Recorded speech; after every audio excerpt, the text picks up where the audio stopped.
எல்லாருக்கும் வணக்கம். Welcome to Dharsha's kitchen. இன்றைக்கி நம்ம சேனலில் தலக்கறி குழம்பு எப்படி பண்ணுறதுன்னு தாங்க பார்க்க போகிறோம். இந்த குழம்பு பண்ணுறதுக்கு நம்ம மசாலாஸ் எல்லாமே ஃப்ரெஷ்ஷாக அரைச்சி தான் சேர்க்க போகிறோம். இப்போ இந்த குழம்பு எப்படி பண்ணுறதுன்னு பார்க்கலாம். வாங்க வீடியோக்குள்ளே போகலாம். இன்றைக்கி நம்ம எடுத்துருக்க கறியோட அளவு பார்த்திங்கன்னா 1 கிலோ. அதுக்கு என்னென்ன மசாலாஸ் தேவைன்னு பார்த்துக்கலாம். ஒரு 10 வரமிளகா காரத்துக்கு ஏற்றாப்புல எடுத்துக்கலாம். ஒரு 2 டேபிள் ஸ்பூன் அளவு மல்லி, முழு மல்லி, 1 டேபிள் ஸ்பூன் சீரகம், 1 டேபிள் ஸ்பூன் சோம்பு, ஒரு 2 ஏலக்காய். இப்போ ஒரு பேன் எடுத்துக்கலாம். அதில் கொஞ்சம் எண்ணெய் சேர்த்திட்டு நம்ம எடுத்து வச்சுருக்க வரமிளகாவை சேர்த்தி இதை நல்லா வறுத்து எடுத்துக்கலாம்.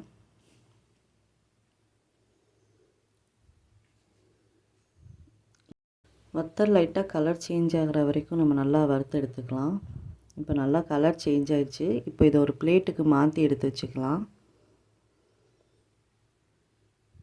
இப்போது அதே பேனில் நம்ம எடுத்து வச்சுருக்க மல்லி அதையும் சேர்த்திட்டு இதையும் நம்ம நல்லா வாசனை வர வரைக்கும் நல்லா வறுத்து எடுத்துக்கலாம்.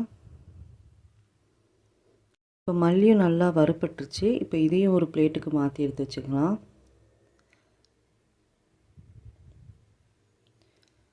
மறுபடியும் ஒரு பேனில் கொஞ்சம் எண்ணெய் சேர்த்திட்டு எடுத்து வச்சுருக்க சீரகம், சோம்பு, ஏலக்காய் எல்லாத்தையும் சேர்த்தி இதையும் ஒரு டைம் நல்லா வறுத்து எடுத்துக்கலாம்.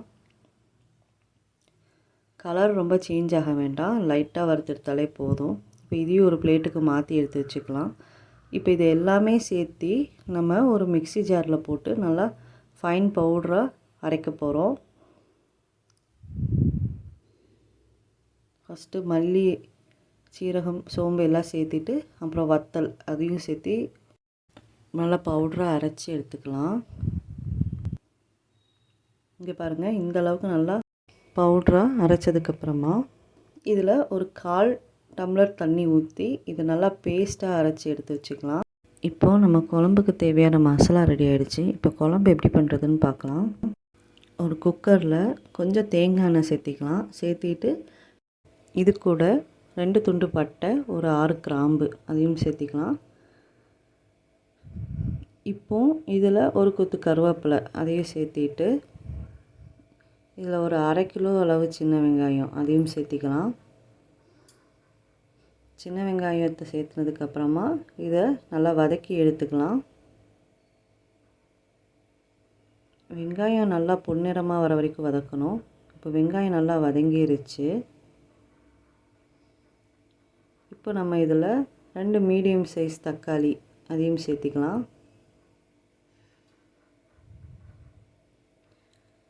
இப்போ தக்காளியும் நம்ம நல்லா வதக்கி எடுத்துக்கலாம். தக்காளியும் நல்லா வதங்கிருச்சு. இப்போது இதில் நம்ம எடுத்து வச்சுருக்க 1 கிலோ தலக்கறியை உள்ளே சேர்த்திக்கலாம்.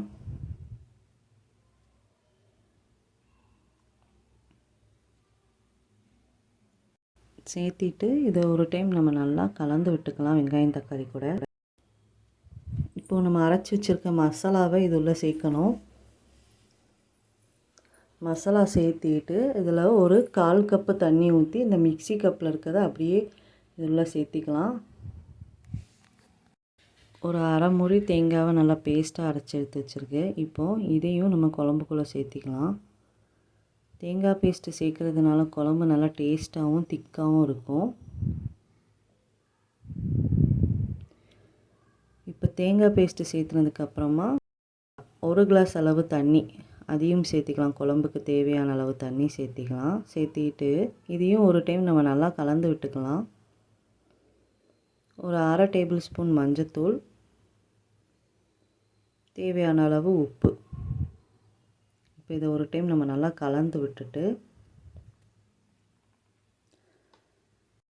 குக்கரை மூடி வச்சு ஒரு மீடியம் ஃப்ளேமில் நம்ம ஒரு 6 விசில் விடணும். இப்போ விசில் போயிடுச்சு. இங்கே பாருங்கள், நம்ம குழம்பு நல்லா ரெடி ஆகிடுச்சு. இதை ஒரு டைம் நம்ம நல்லா மிக்ஸ் பண்ணி விட்டுக்கலாம். இப்போ இது கொதிச்சுட்டு இருக்கட்டும். நம்ம இந்த குழம்பை தாளிச்சிடலாம். தாளிக்கிறதுக்கு தாளிக்கிற கரண்டியில் நம்ம ஒரு 2 டேபிள் ஸ்பூன் அளவு எண்ணெய் சேர்த்திக்கலாம். அதில் 1 டேபிள் ஸ்பூன் கடுகு, கொஞ்சம் கருவேப்பிலை இலை, கொஞ்சம் சின்ன வெங்காயம், இதெல்லாம் சேர்த்து ஒரு டைம் நம்ம நல்லா வதக்கிக்கலாம். இப்போது இதில் கொஞ்சம் இஞ்சி பூண்டு பேஸ்ட் அதையும் சேர்த்திக்கலாம். சேர்த்திட்டு இஞ்சி பூண்டோட பச்சை வாசனை போகிற வரைக்கும் இதை நம்ம நல்லா வதக்கிக்கலாம். இப்போது தாளித்ததை எடுத்து நம்ம இந்த குழம்புல சேர்த்திடலாம். கடைசியாக தாளிக்கிறதுனால குழம்பு ரொம்ப வாசனையாகவும் இருக்கும், ரொம்ப டேஸ்ட்டாகவும் இருக்கும்.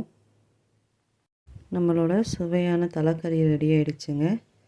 இந்த ரெசிபி நீங்களும் ட்ரை பண்ணி பார்த்துட்டு உங்களோட ஃபீட்பேக்கை கமெண்ட் செக்ஷனில் கொடுங்க. இந்த வீடியோ உங்கள் எல்லாத்துக்கும் ரொம்ப பிடிச்சிருக்கும்னு நினைக்கிறேன். பிடிச்சிருந்தால் லைக் பண்ணுங்கள், ஷேர் பண்ணுங்கள், கமெண்ட் பண்ணுங்கள். அப்புறம் நம்ம சேனலை சப்ஸ்கிரைப் பண்ணுங்கள். தேங்க்யூ.